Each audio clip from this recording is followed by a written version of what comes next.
దేవాదుల కింద మిగతాలంతా మీకు తెలుసు. సురేందర్ రెడ్డి, మా గిరివర్ధన్, మిగతాలంతా కూడా మీకు తెలుసు. ఇక్కడ నేను మొట్టమొదటిగా ఈ అంశాన్ని ఎత్తినాడు నా మీద రకరకాల మాటలు మాట్లాడిండ్రు. నన్ను నిందించే ప్రయత్నం చేసిండ్రు, నా పార్టీని కూడా నిందించే ప్రయత్నం చేసిండ్రు. సరే, అది వాళ్ళ విజ్ఞతకు వదిలిపెడతా.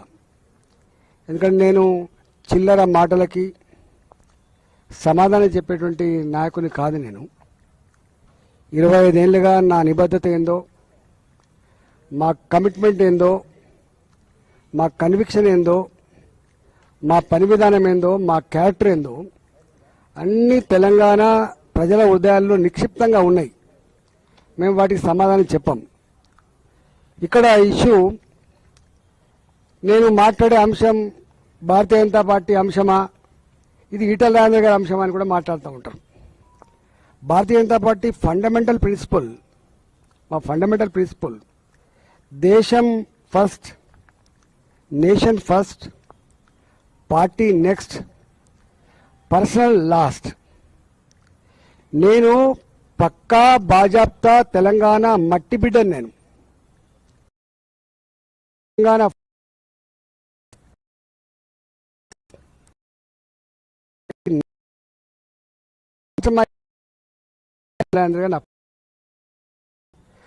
ద మోస్ట్ ఇంపార్టెంట్ థింగ్ ఏంటంటే, మరొకసారి గుర్తు చేసే అంశం ఏంటంటే, నాలాంటి వాడిని ఈ స్థాయికి ఎదగడానికి, ఇంత స్థాయికి ఎదగడానికి, ప్రజలలో ఇంత గౌరవం గుర్తింపు పొందడానికి కారణకుని నేను తెలంగాణ ఉద్యమ బిడ్డను.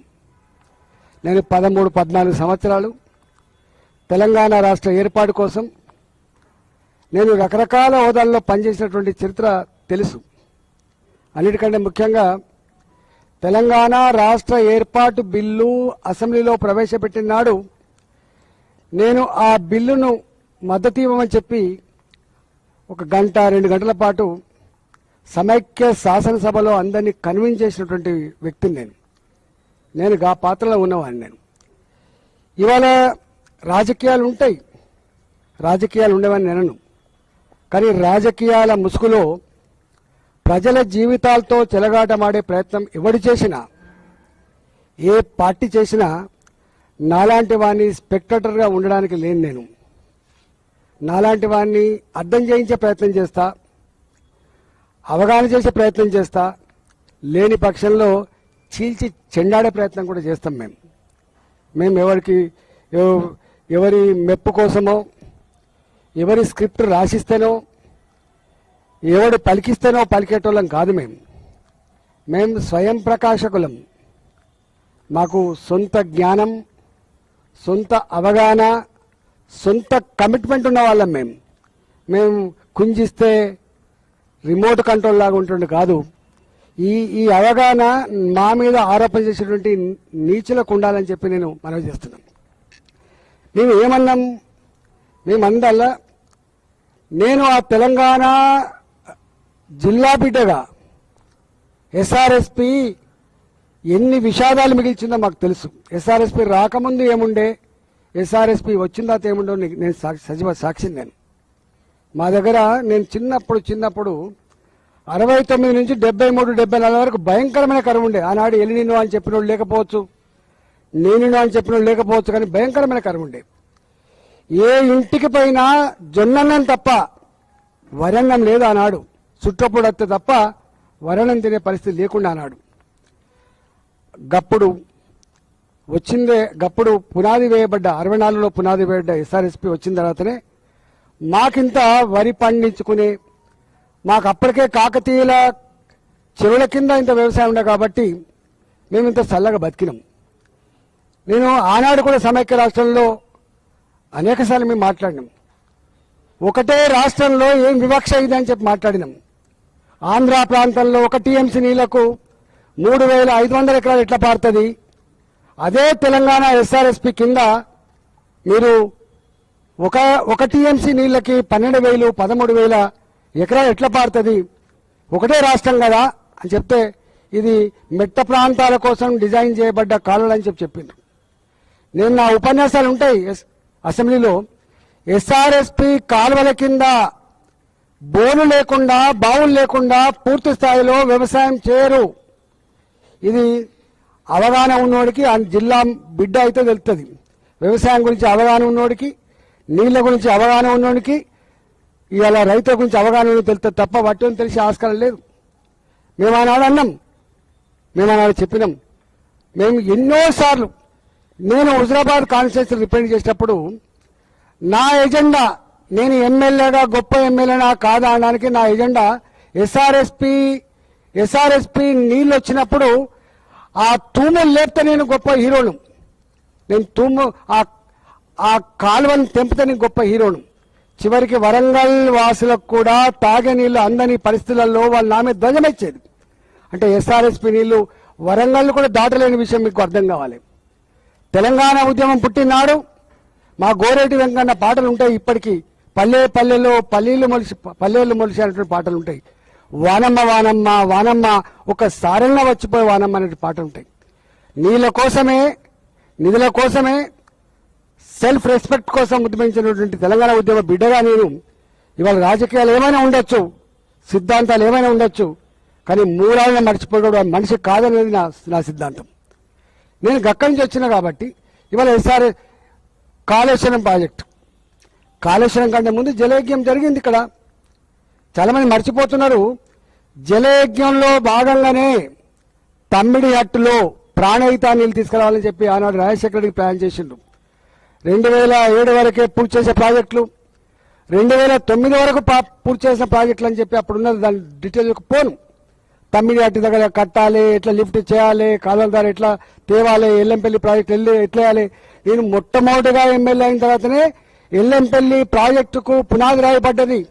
ఆనాడు రాజశేఖర రెడ్డి గారు ముఖ్యమంత్రి ఉండే, అది 24 టీఎంసీల నీళ్లతోటి అది పునాది రాయబడ్డది. అక్కడి నుంచి వెళ్ళి ఎంఎండి కూడా ఆనాడే ప్లాన్ చేయబడ్డది. ఎంఎండి కానీ, ఇవాళ శ్రీపాద ఎల్లంపల్లి ప్రాజెక్టు కానీ, కొండపోచమ్మ సాగర్ కానీ, మల్లన్న సాగర్ కానీ ఇవాళ కాదు, కాళేశ్వరం నీళ్లు చేవెళ్ల వరకు రావాలనేటువంటి ఆలోచన ఆనాడు చేసిన పార్టీ కాంగ్రెస్ పార్టీ అనే విషయం మర్చిపోవద్దు. కానీ తెలంగాణ వచ్చిన తర్వాత తెలంగాణ దుఃఖం తెలిసినటువంటి వాళ్ళుగా ఇవాళ గట్ల కాదు, కట్టేదేదో మంచి కట్టుకోవాలి, కడుపు నుండి నీళ్లు తెచ్చుకోవాలనేటువంటి కాన్సెప్ట్ తోటి నీళ్లు ఉన్నాయే ప్రాణహితలో కాబట్టి ఆ నీళ్ళని మనం గొప్పగా వాడుకోవాలంటే అప్పుడు మేడిగడ్డ లక్ష్మీ బరాజ్ కట్టుకొని అక్కడి నుంచి వెళ్ళి అన్నారంకి ఎత్తిపోసుకొని అక్కడి నుంచి వెళ్ళి సుందిలకు ఎత్తిపోసుకొని ఇవాళ దీని కెపాసిటీ 16 టీఎంసీలు, అన్నారం కెపాసిటీ 8 టీఎంసీలు, ఇవాళ సుందిల కెపాసిటీ 8 టీఎంసీలు తీసుకుపోయి ఎల్లంపల్లి వేసుకుంటే ఎల్లంపల్లి నుంచి వెళ్ళి మాకు 29 టీఎంసీల నీళ్లు మాకు మినిమానేరు కెపాసిటీ. ఇవాళ రైల్వే జంక్షన్ కాజీపేట ఎట్లా అంటారో ఇవాళ ఉత్తర తెలంగాణకు అడ్డా, నీళ్ళ యొక్క అడ్డా మిడిమానేరు.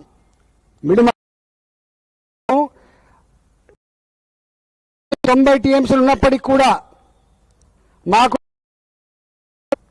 ఎల్ఎండిలో ఉన్నప్పటికి కూడా అందకపోతుండే ఒక్క పంట. ఇవాళ కాళేశ్వరం లింక్ అయిన తర్వాత ఎన్ఎండిలో 20 టీఎంసీ కరెంట్ ఏర్పడిన తర్వాత మీకు కల్పించున్నారు. 2 పంటలు సంపూర్ణంగా పండించుకున్న జిల్లాలు పార్ట్ ఆఫ్ మీరు కావాలి. కాళేశ్వరం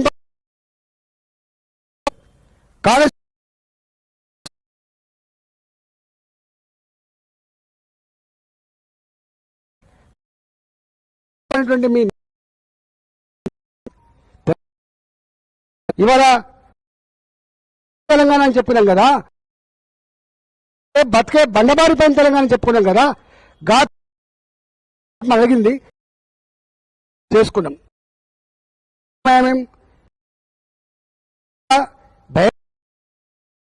చెప్పట్లే వ్యాప్తంగా ఉండేటువంటి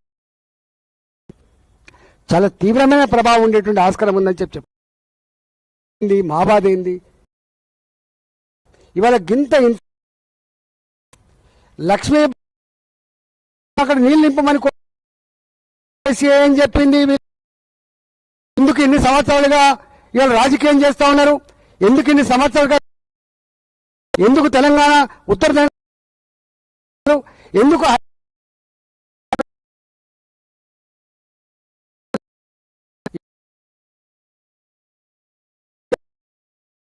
సోయి లేకపోతే ఎట్లా అని చెప్పి అడుగుతున్నాను. ఇవాళ ముఖ్యమంత్రి గారిని విమర్శించాలని రాలే, ఇక్కడికి కాంగ్రెస్ ప్రభుత్వాన్ని విమర్శించాలని రాలే. బాధ్యత కలిగిన వాళ్ళు మీరే కాబట్టి చేయను లేడు కాబట్టి ఉన్నది ప్రభుత్వం ఉన్నది, కాంగ్రెస్ ఉన్నారు కాబట్టి అడుగుతున్నా నేను. ఇంత నీచమైన ఆరోపణ. ఇవాళ మీరు తెలంగాణలో బోలెడంత మంది